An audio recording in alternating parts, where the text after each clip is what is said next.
Well, hello, everybody. Happy 2026. What a beautiful year we're in for.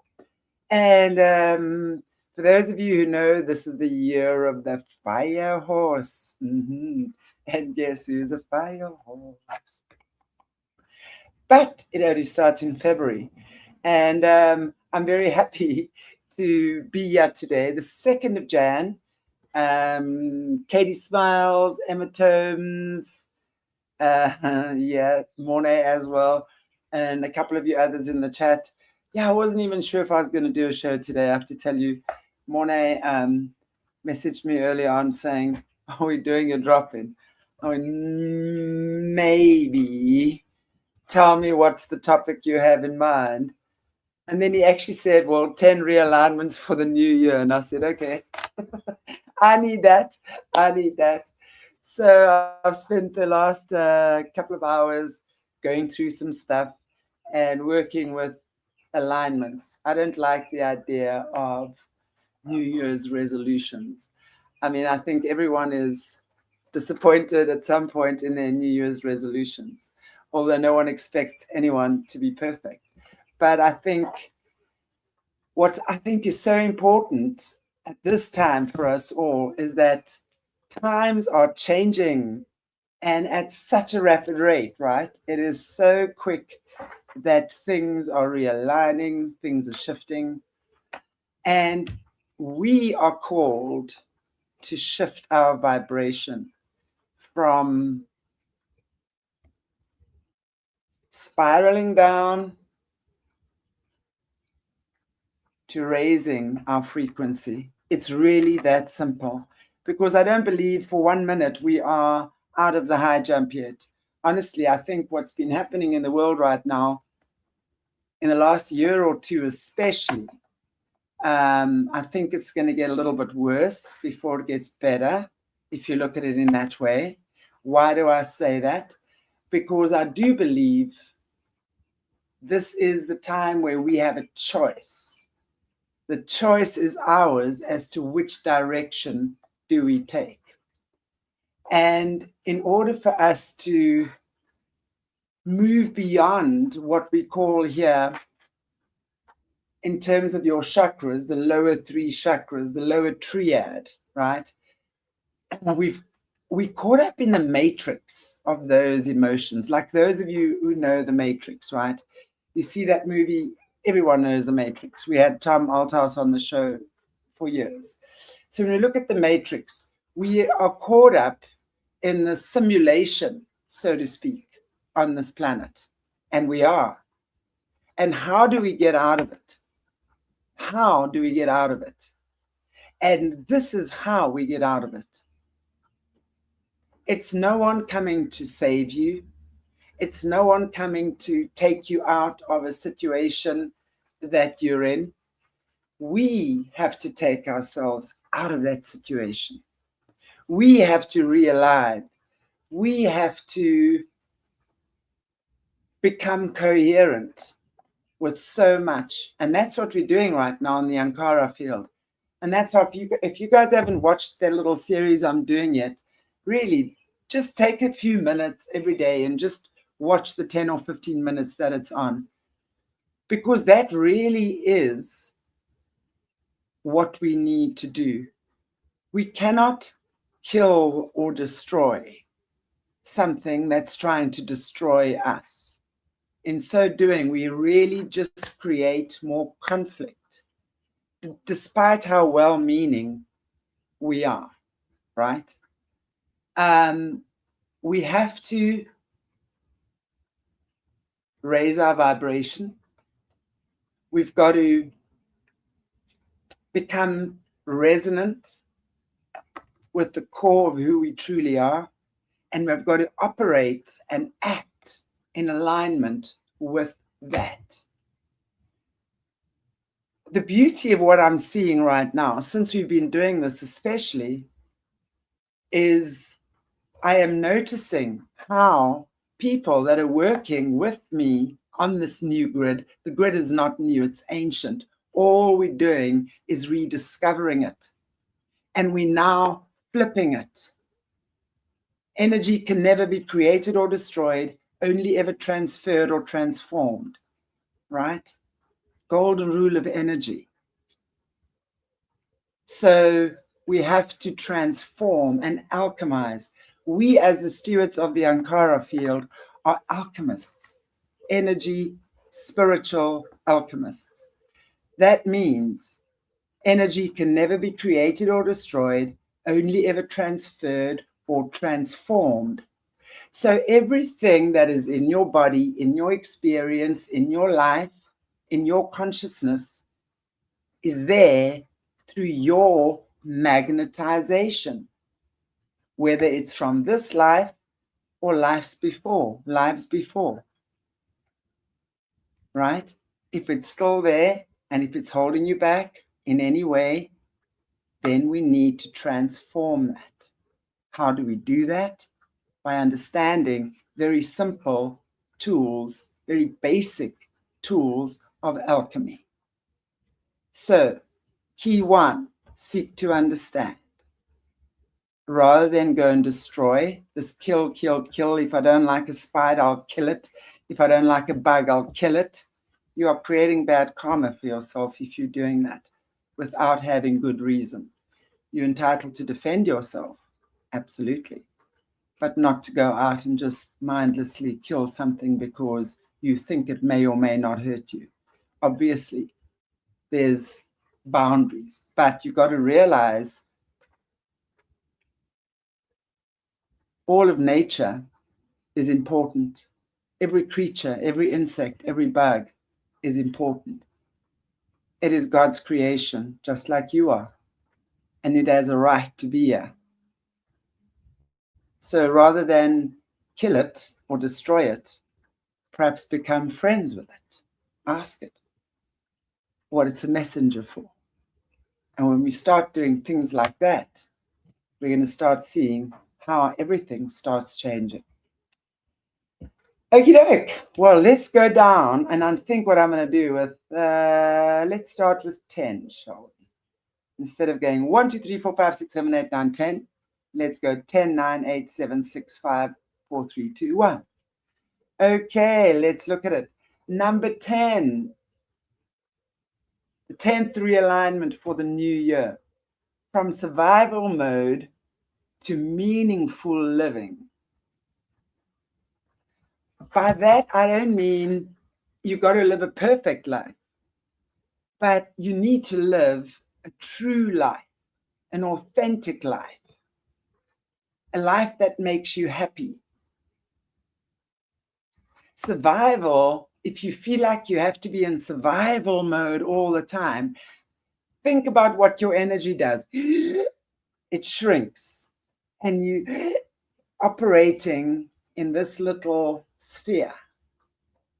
But when you choose, you make the decision here, it starts in your mind first, right? That you're going to move towards meaningful living. Meaning expands life. What is the meaning of what I've been through? What is the meaning of the trauma I've had to go through? What is the meaning of these things? Sorry, I just want to see, just check some comments here as well, because I don't always see the comments while I'm chattering away.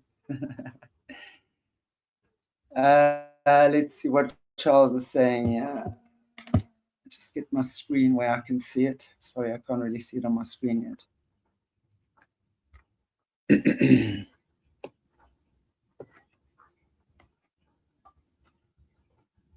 Yes, exactly.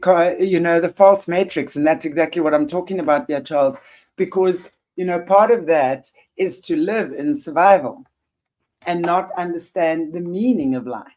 Because when you start asking yourselves questions about why am I here? Not why am I here, God? What am I here to do? Show me. Show me. I have the eyes to see. Show me. And then when you start looking at things like that and you start being open and responsive, that's when life will show you. God will send people into your life. situations, books, podcasts, I don't know, in whichever way that might be. But that's what will start happening, right? Yeah, I was just saying, you don't need to have a flawless life. You need one that feels honest, real, authentic. And if you start by taking away your false nails, I'm not saying you should. I'm just saying for some people, that's the beginning. Why do I need my fake nails? Why? Why do I need my fake eyelashes? Why do I need to go for hundreds of dollars of fake tans? That sort of thing. Why do I feel uncomfortable in my skin? Start asking the question, inviting an answer. Invitation is really, really important. Because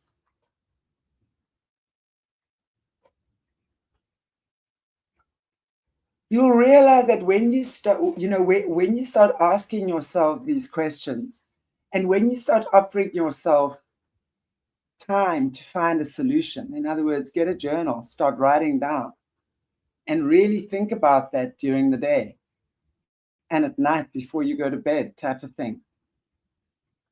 You'll start seeing that you don't need to defend yourself as much anymore. You won't need to prove yourself as much anymore. You don't need to go out there with force and perform. Your choices become clearer and a lot more coherent.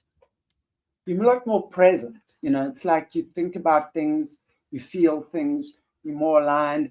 That's what I need to do. It's kind of like just in that moment, you know what the right thing is, or the solution to the problem that you're having. And this all comes when you're in alignment with your body. You see, when you get to understand, like I talk about the Ankh, right? Head, arms, body.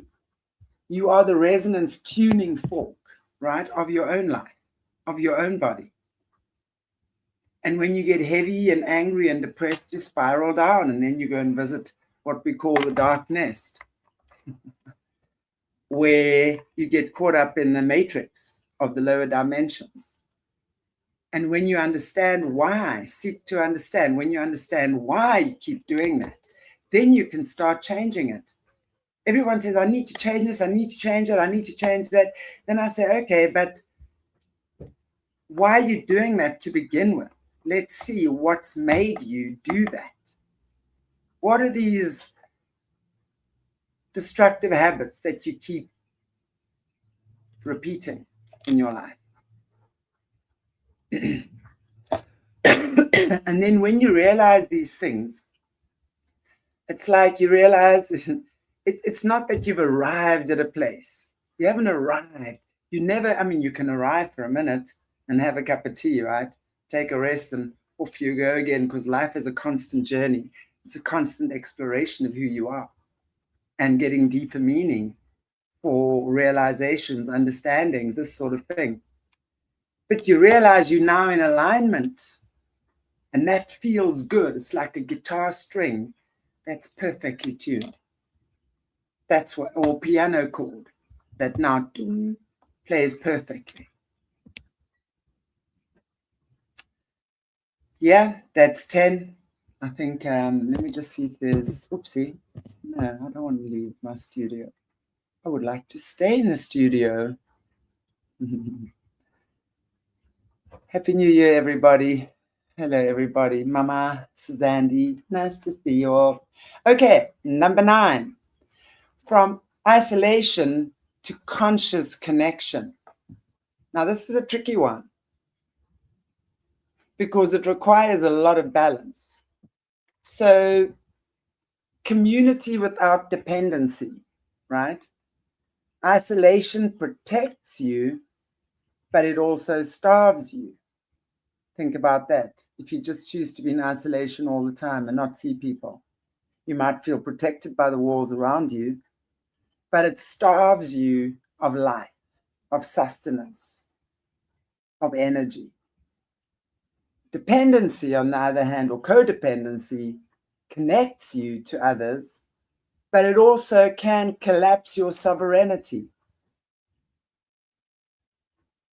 So conscious connection, if you want to call it that, kind of sits in the middle of the two because it's shared presence. So sometimes you need to isolate yourself and just be alone, but you also realize you do need people around you, and you do need to depend on people around you as well for certain things, but not all the time. And that's where the balance comes in. And that you'll know once you've sort of started becoming more aligned with who you are, when you know who you are, when you're more sovereign within your spirit. Yeah, it's like a mutual respect you have, and there's no rescuing, no consuming. You understand you can be there as a support for someone for a space in time, but ultimately they've got to learn how to walk on their once broken leg now. Get rid of the crutch. Maybe I was a crutch for a time.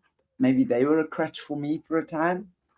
But now I need to learn to practice with walking full legs, strong legs, right, on my own. So yeah, you can exactly support. You can support someone with kind of without outsourcing the responsibility, if you will. Yeah, you can be there, but there's a balance. There's always a balance. And belonging without betrayal of truth. That's very, very, very important. Always to maintain your sovereignty and be true to yourself when it comes to matters of the heart or matters of anything. Because healthy connection most definitely strengthens autonomy. And that's what we must realize. We need to be autonomous. We need to be sovereign. We need to stand in our own independence. But at the same time, we also need to have loved ones around us, good friends, family, colleagues, maybe one or two people you trust. Yeah.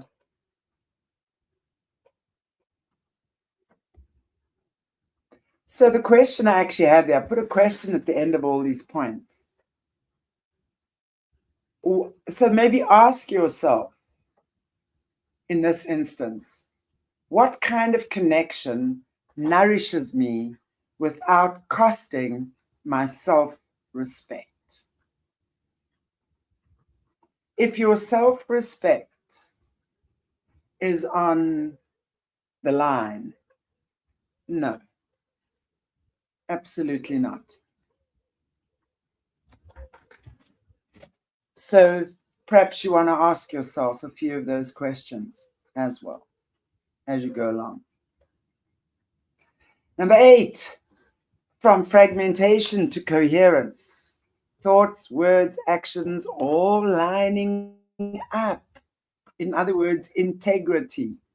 Fragmentation feels like inner contradiction, inner fighting with yourself, inner turmoil. Saying one thing, doing another, thinking a third, acting on another, running away from that, fighting with that, freezing with that.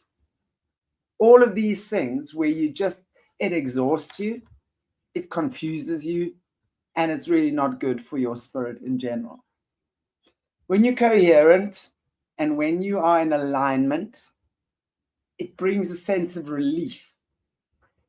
That lovely, peaceful feeling, right?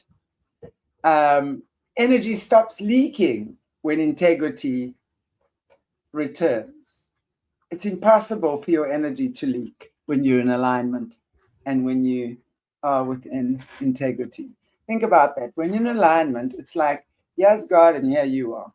And God is flowing straight through you, into you, and prompting you with all your actions, right?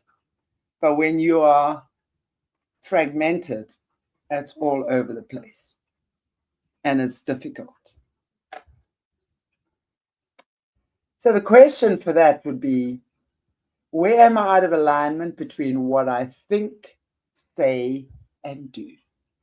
In other words, where am I out of my integrity? Integrity is really doing what you say you're going to do and doing what you know is the right thing to do. That's integrity. And that doesn't mean you're a yes man or a yes lady, right? You have the truth within you to know that's a yes or a no. And that's where you literally have to say no and mean it, or yes and mean it.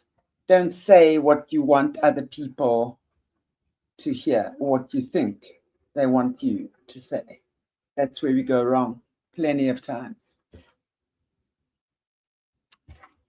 Okay, I want to just see what's going on here. Tammy J, yeah, you can ask my opinion for sure.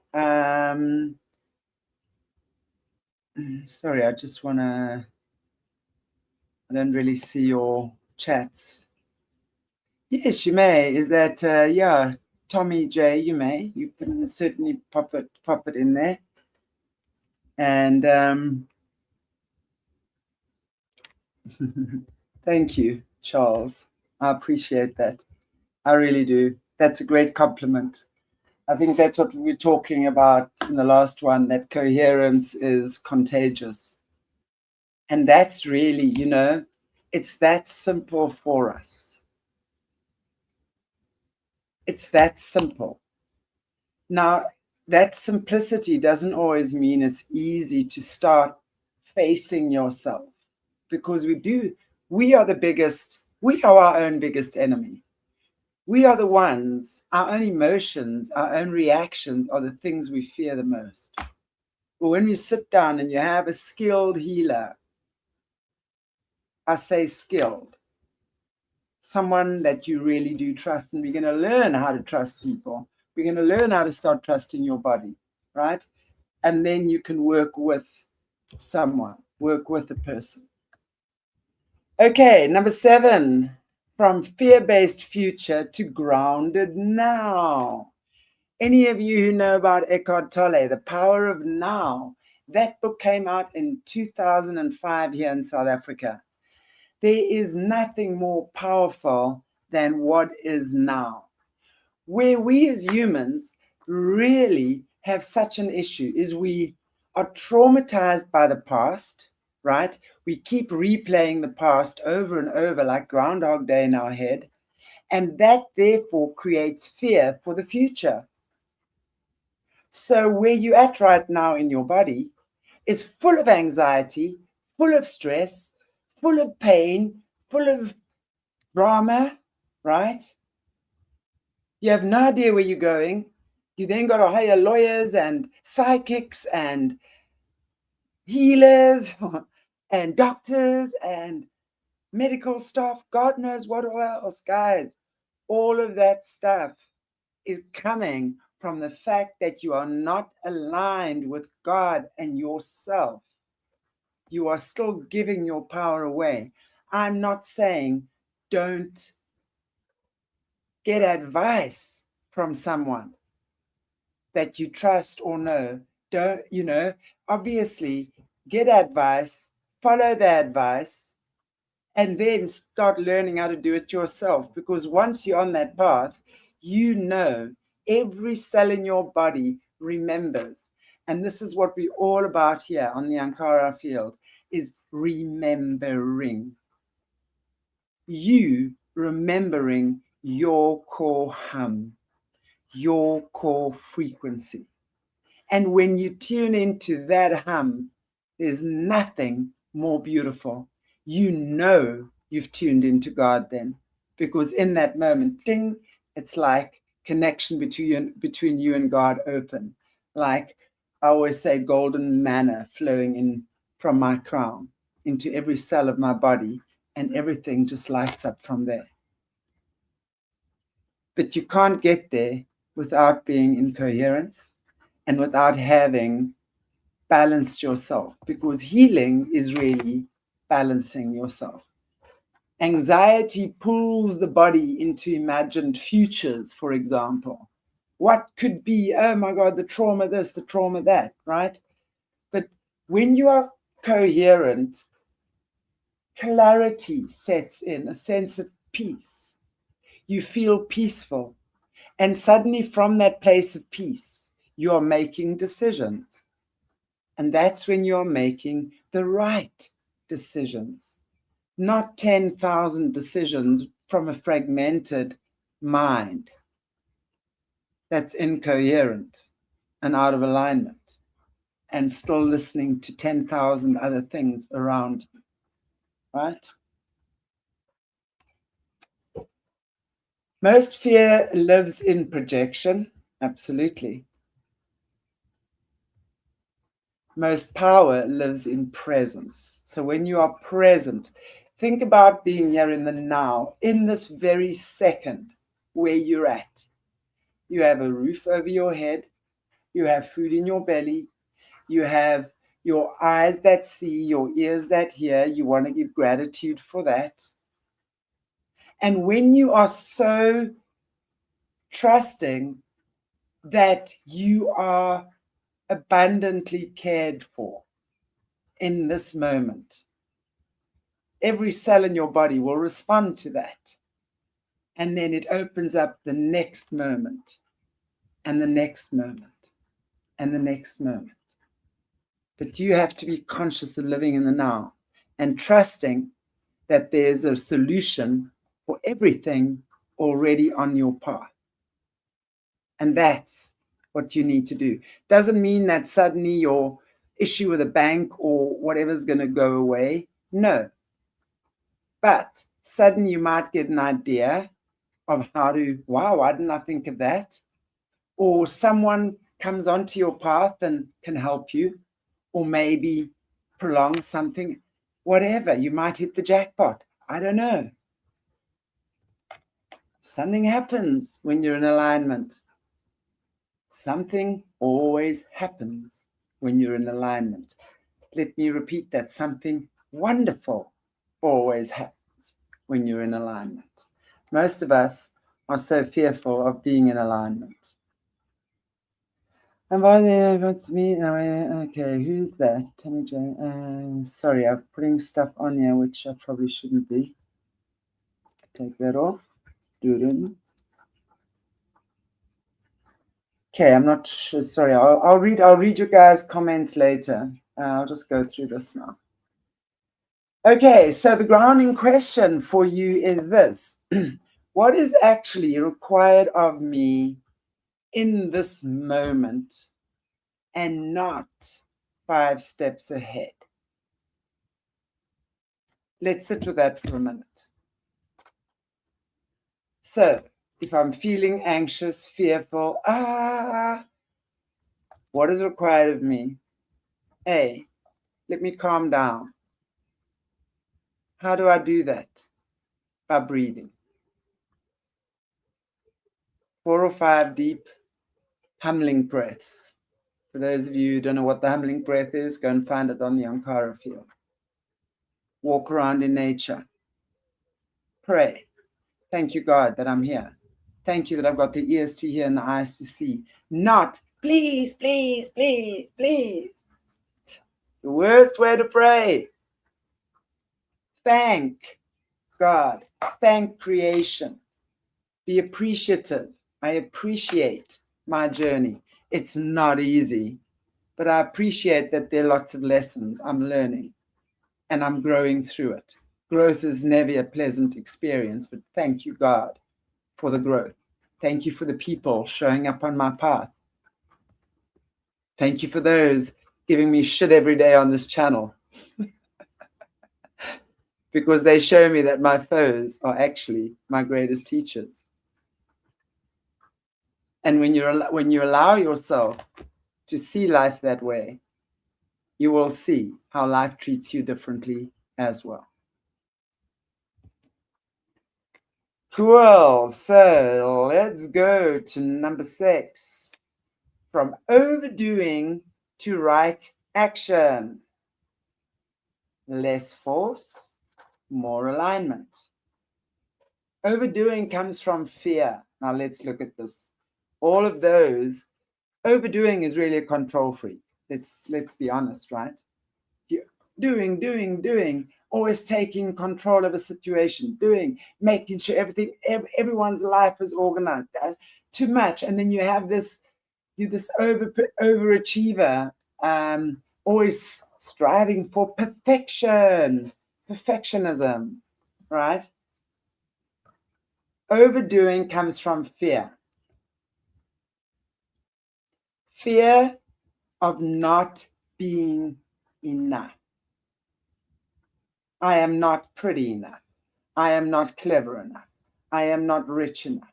I don't have enough money. I am not thin enough. Whatever it is, whatever not enough you are in your life, you will know that. So when you are trying to overcompensate for those parts of you, you see, because when you feel like you are not enough on whatever level, now this is where you've got to be honest with yourself, then you are always going to overcompensate on other levels, to other people, for other people, where you're going to be a giver and a giver and a giver, and everyone just yes, and everyone makes use of you until one day you just freak out and no one can understand where that temper just came from. That's from your fear of not being enough. So your work there is to go back and say, in your quiet time, just you and God, your creator, why do I feel I am not enough? When are the times I remember feeling I'm not enough? And you start taking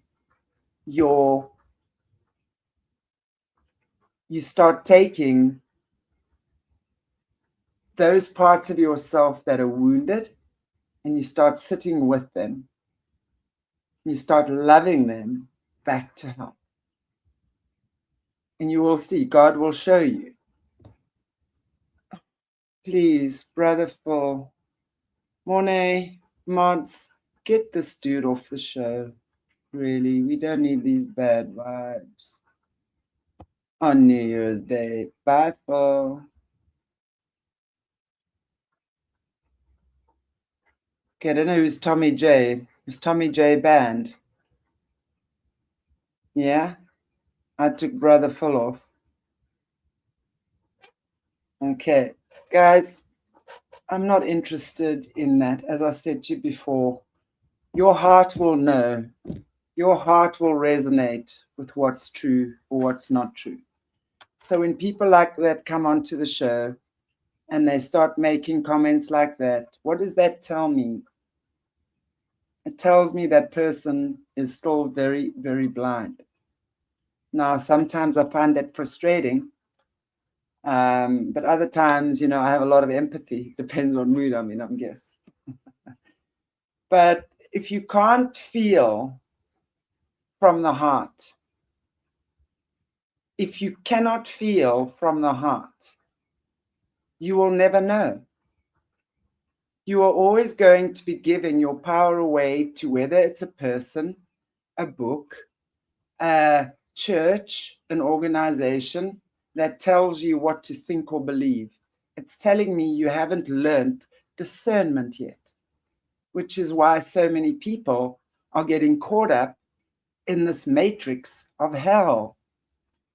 And unfortunately, there's a lot of well-meaning religious people getting caught up in there. I see it every single day. So take a breath. If you are here, then just take a breath. I'm very different to any person. I promise you, I'm a very different spiritual teacher to any person you've probably ever heard or workshop you've gone on. And there's reasons for that. I've been given information a long time ago. And that information comes through. And yeah, the information comes directly from God, in case those of you who wonder. And it comes through in the teachings I do. It comes through in some of the conversations I have with you individually as well as a group.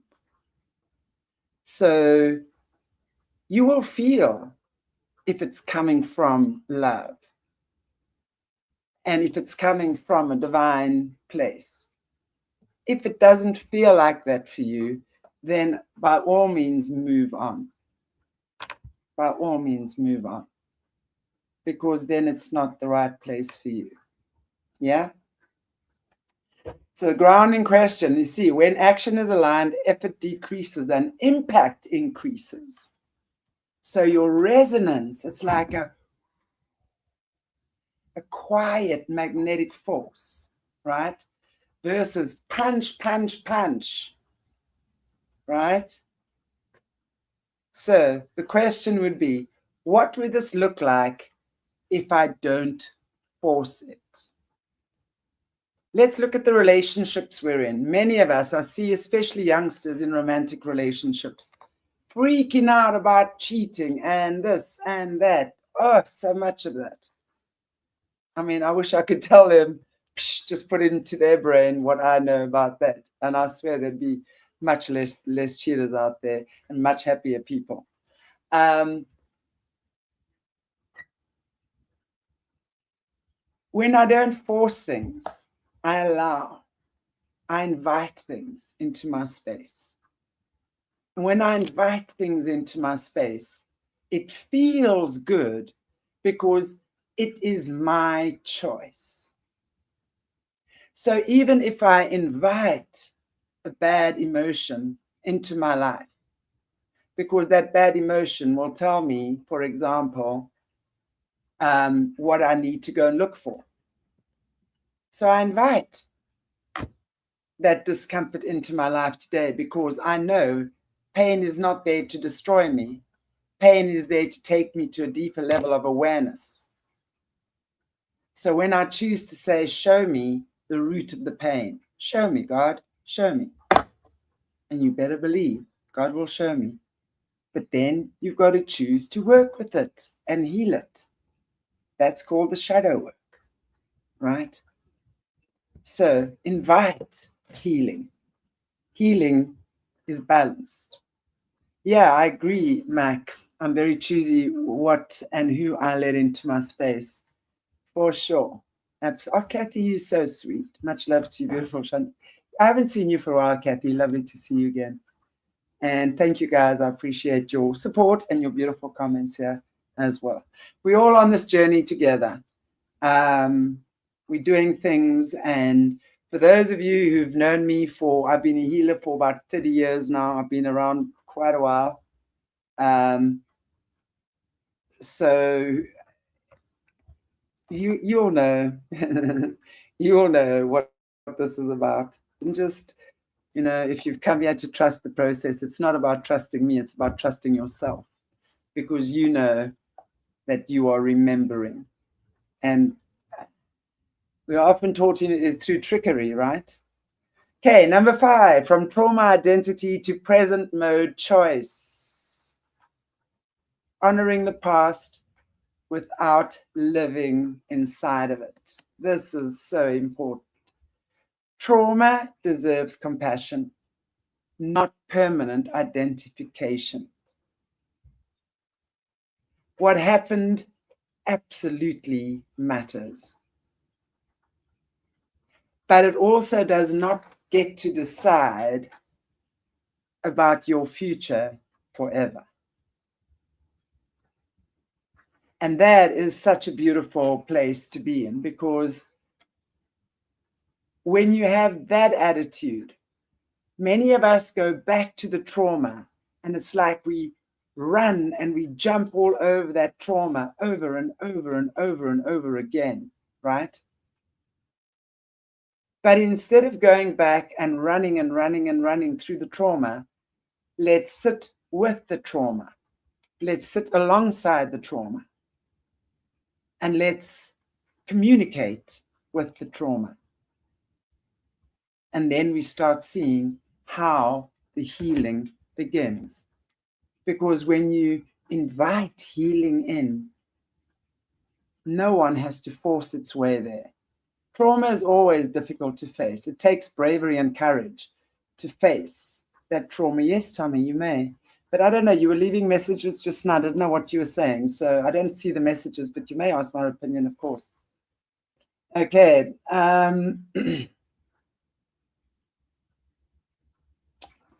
Healing includes the right to change, to choose differently, to move forward.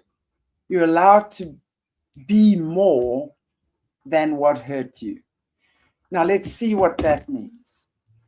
Just because you moved somewhere 5 years ago, or 5 months ago, or 5 weeks ago, or got yourself hooked up to someone and you've changed and grown, nothing, God, no one wants you to be stuck in a situation where you are unhappy.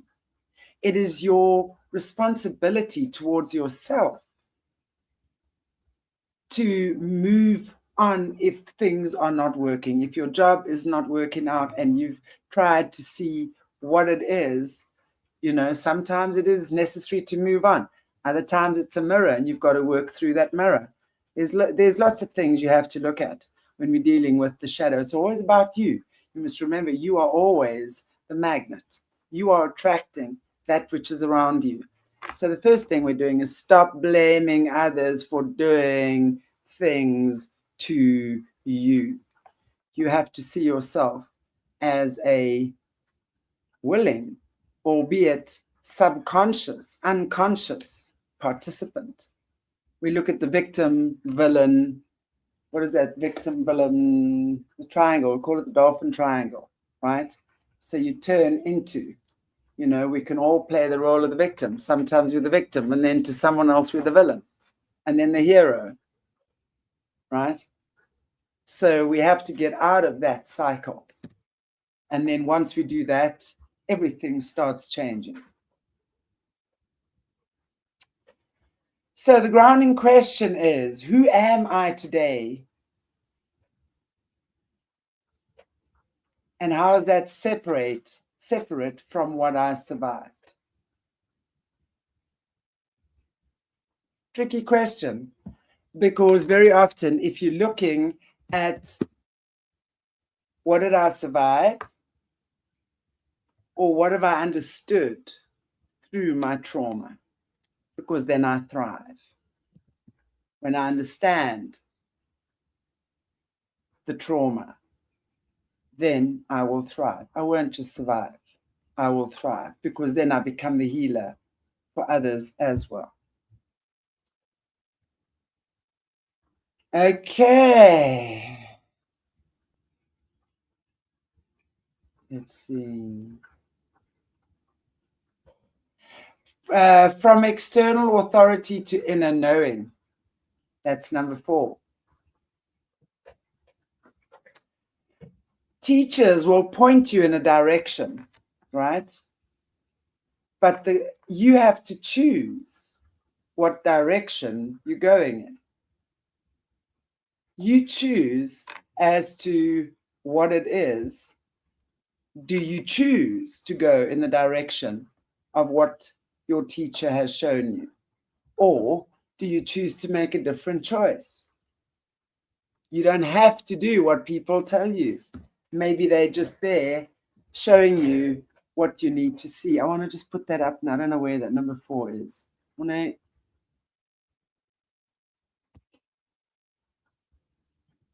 that the one there?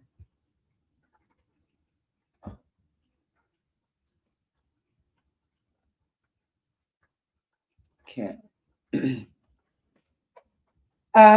Guidance can be very useful, for sure, but it certainly can never, ever replace your own inner discernment. No one else knows what you feel. No one else knows how exactly the same situation that happened to someone else has affected you.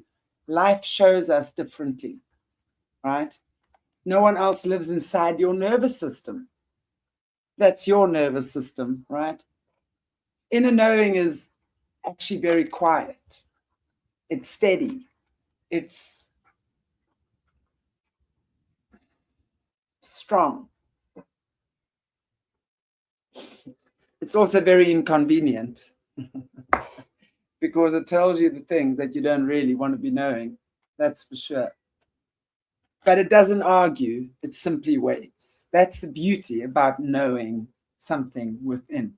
You can make a choice to run away a million times a day from that which you know you need to be doing. Your knowing is not going to come charging after you on a motorbike, for sure not. It's going to be there waiting for you, waiting for you, waiting for you. And you know you got to go check it out, right? So it'll always be there. It's not running away, but it's certainly not chasing you either. Sovereignty isn't rebellion, it's responsibility. It's your responsibility to you and God. That you are now finally only listening to the voice of God because you've learned how to trust yourself.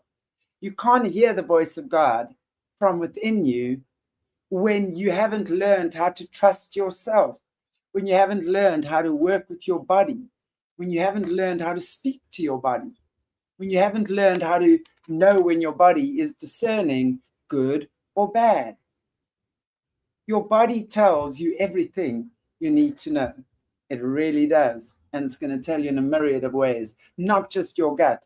I agree with you. Your gut, you should trust your gut, but more than your gut. Your gut and your intuition have to go together. Many of us trust our gut and we don't really know what we're trusting now, and we don't trust and we leave it. But when we have our intuition as well as our gut, remember, gut is masculine, intuition is feminine. So you have the masculine and the feminine working together. And when you have that, it's that life spark inside of you that goes off, and you just know what you know, what you know, what you know. We'll talk more about that when we go into the other stuff that I'm going to be doing on the Ankara field. So the grounded question would then be, if I trusted my own knowing right now, what choice would I make?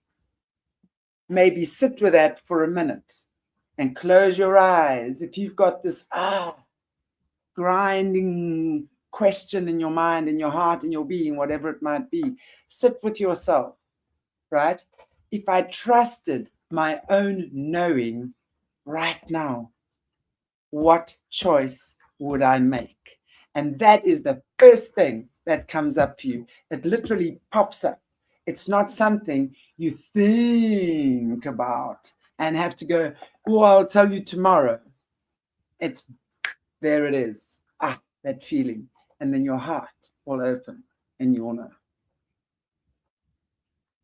Number 3, from spiritual bypassing to embodied truth. No escaping the body. Healing happens through it. Oh, yes. Your body is the most precious gem you ever going to possess. You have around 30 trillion cells in your body. One cell contains enough information to write 1,000 books of 600 pages each. It's how intelligent your body is. Your body is actually your spirit in physical form. Did you know that? Because we are not separate. Nothing is separate, actually. We have to understand the concept of oneness, right? So your body, your soul, that operates on 99 dimensions, which is infinity, literally dumbs itself down to third dimension, meat suit, right? But the cells in your body contain all the hidden knowledge that you need to know. Why do you think these Lucies are after us human beings so much? We haven't even begun to ask the real questions there, but we'll be doing that in masterclass. Because when you know the treasures that your body is, my God, you can never think a bad thought about yourself again. I'll tell you that. You cannot. It's almost impossible. Your body is the most precious gem you will ever possess. And healing cannot happen outside of your body. You are the portal. You are your own spaceship. I don't know, whatever you think it is. Christ flows through you. The Holy Spirit is within you. Now, that's what's locked away. Have you found the keys? Or the key? Because when you understand that, as you start unlocking the treasures of your spirit, it suddenly, wow, your body starts healing itself. Suddenly, you get a job after being unemployed for a year. Suddenly, your mom calls you after 10 years of no contact. These are the things that start happening when you align your energy. It's like the pieces of the puzzle start fitting in. Yeah.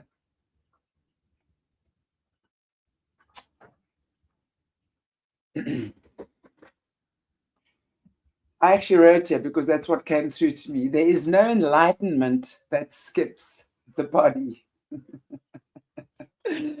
So those of us that think our love and light is out there in the stars above and what have you, we really need to think again. As above, so below. Everything that's above there is here. It's within you. That's why the Kabbalah is after our bodies, guys. That's why the Lucies, or whatever you want to call them. That's why they want our bodies. I promise you. Stay tuned for more on that. It's got a lot more to do than just our consciousness or our loosh. They only doing that, creating the fear porn, because yes, we've got the best loosh ever for them. Gosh, if they didn't want our loosh, they wouldn't be here, right?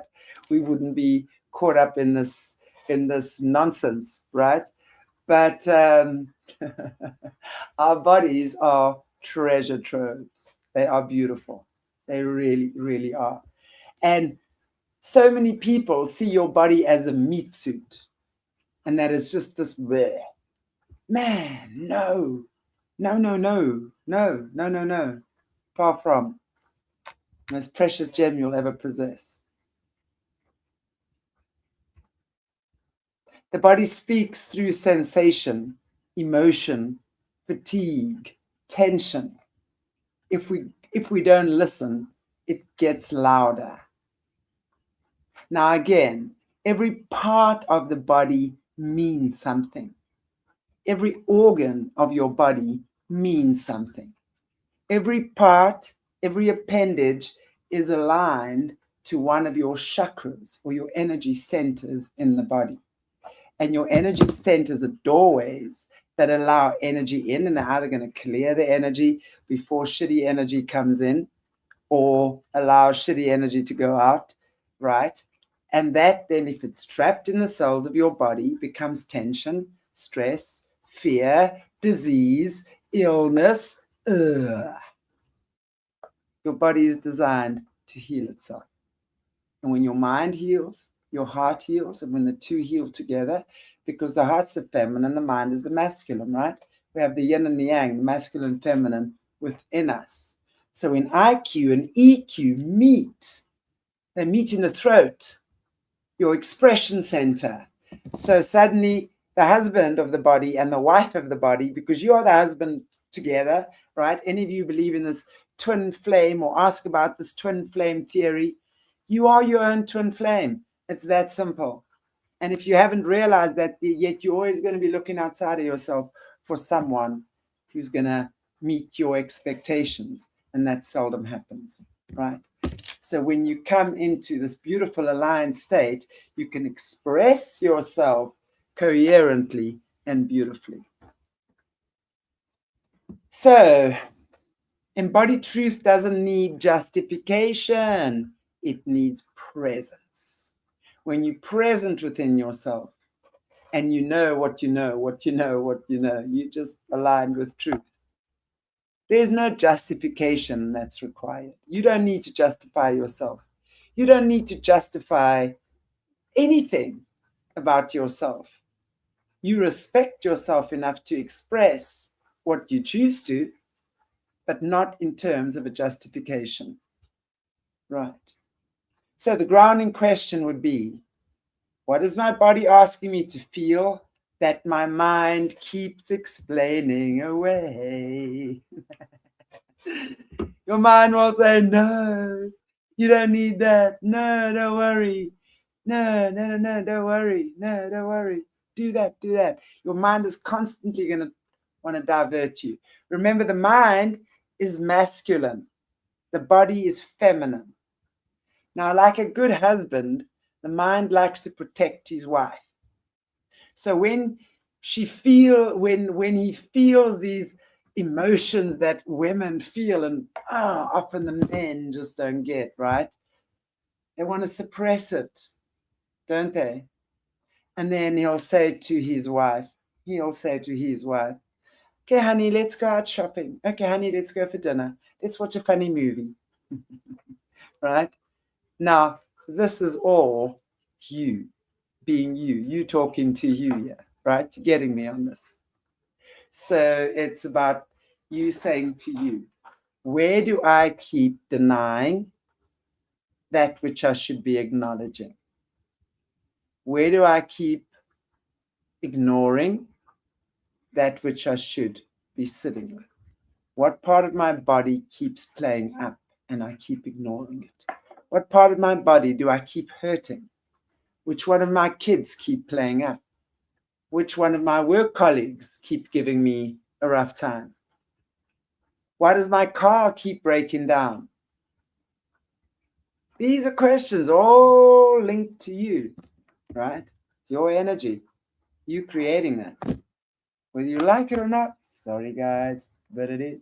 But there again, you know what's beautiful is to know that you can change this. That is the most empowering thing ever. You can change this by thinking and feeling different. Your whole life can change if you choose that. Okay, number 2, from reaction to response. Pausing is power. Nervous system first, words second. There's a beautiful song by Sarah Brightman. I'm sure you guys might have heard me speak about that before. And one of the lines, one of the lyrics is, sometimes standing still is the best move you ever gonna make.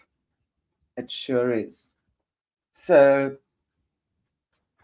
when you pause, you take a breath, you realign, you recalibrate.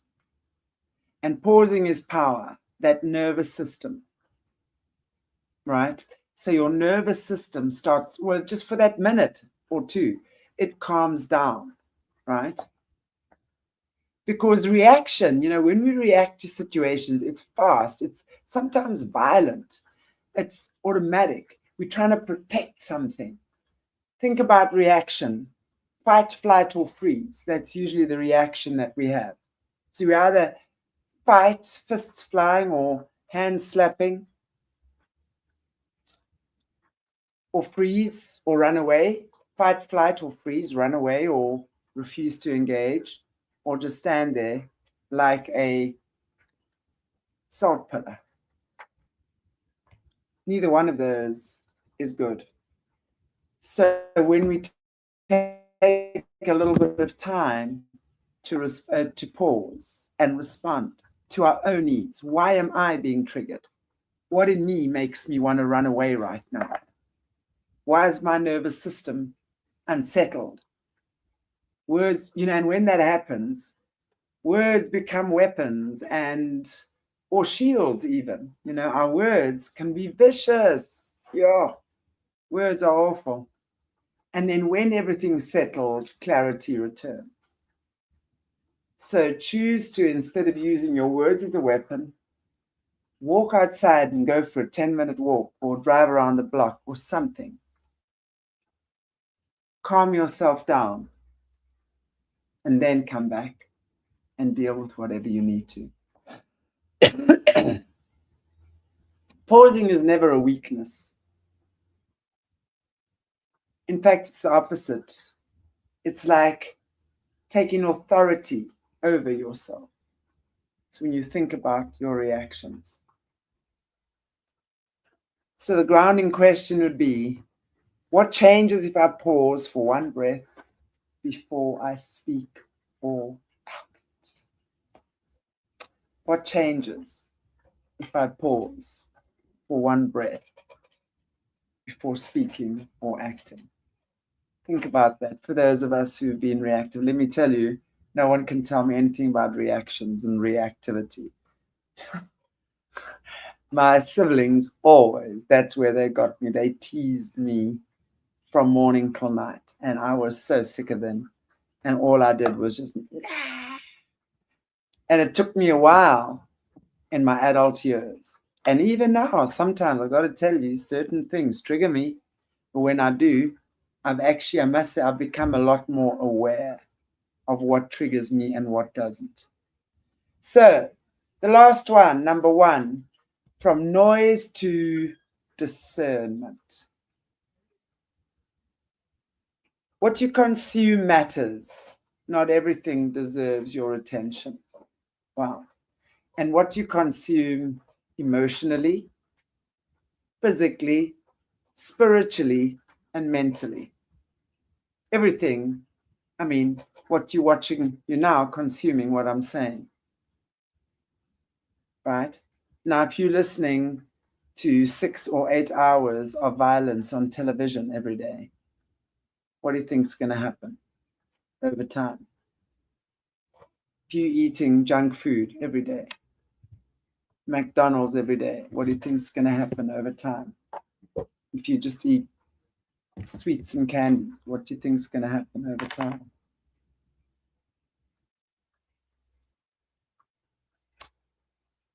But also, we look, when we're looking at all this social media and this constant technological noise we're facing, right? We've got to be able to protect ourselves against that as well.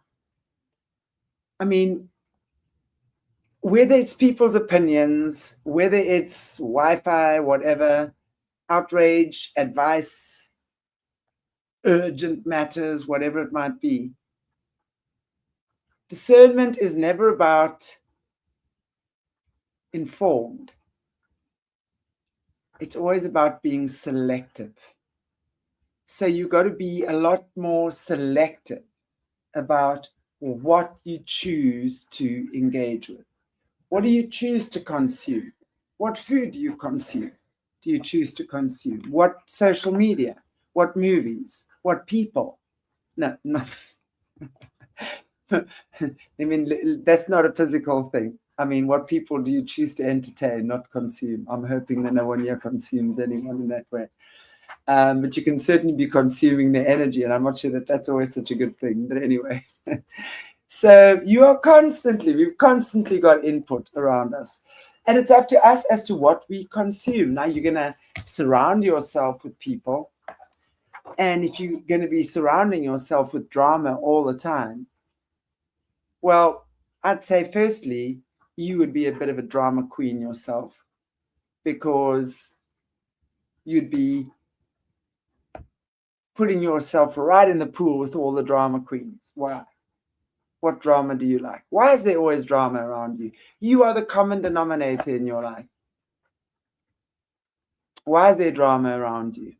Does that mean you're always creating drama? Maybe not. But you're probably creating drama in your own heart, yes. You're not dealing with your own sadness and drama, and now you're trying to fix someone else's. That's what we call a projection. So if you're surrounding yourself with these dramatic people, it'll be important, and you see that as a pattern in your life, that you constantly have drama in your life, for example, that would be a sign for you to deal with your own drama that you have not dealt with yet. If you're constantly surrounded by angry people and being attacked by dogs and what have you, blah, blah, blah, well, animals will always read energy. So what anger in you do you need to heal?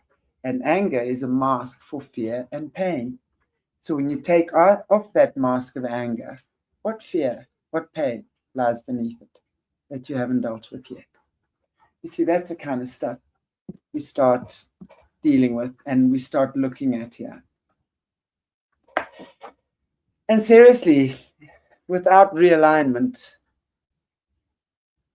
nothing else lands. It'll land for maybe a skew bounce or something.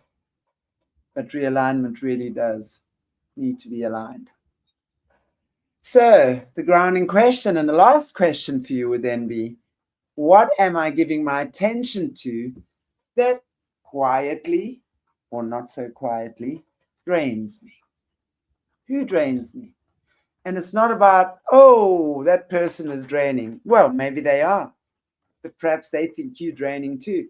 There's a reason why you attract a person that drains your energy into your life. What part of you is that person draining? What's the mirror? What do you need to see through that person that you have not seen yet? Everyone is a mirror for us. Everyone is a teacher for us. Teacher, learner, learner, teacher. Okay. And then, of course, yeah, that was the final question, actually. What am I paying attention to? That quietly drains me. Well, guys and girls, what are you giving your attention to that quietly drains you or not so quietly? I really hope you've enjoyed what I've had today. Let me just see what is there.